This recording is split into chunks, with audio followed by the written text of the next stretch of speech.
Magandang araw, mga mamshi at madlang people. So kayo po ay ipapasyal ko dito sa Tamaraw Falls na malapit po sa aming lugar. Ito po ay Tamaraw Falls, Puerto Galera. Makikita niyo po ito bago sumapit ng Puerto Galera ang aming pinagmamalaking Tamaraw Falls. Ayan po.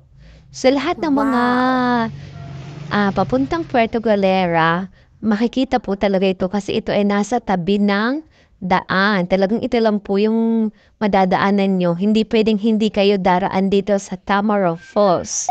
Ayan yung mismong falls. And then sa gilid po niyan, pwede kayong, meron dyang parang, pwede kayong magpa-picture dyan sa Carabao na statue.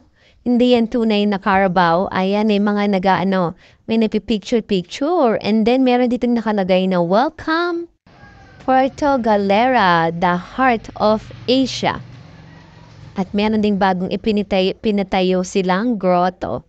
Ayan, pagdating niyo po sa place na ito ay napakalamig kasi ito ay napapalibutan ng mga puno. Ayan, at maririnig niyo mga huni ng ibon. Ayan, at sa baba po ng tulay kasi ito ay ang gitna ay tulay. So sa baba, andito yung water na nanggagaling sa falls. So ginawa siyang swimming pool.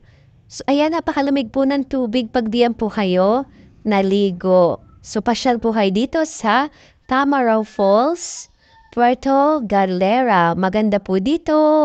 That's all for today, mga mamshi. Thank you. See you again on my next video.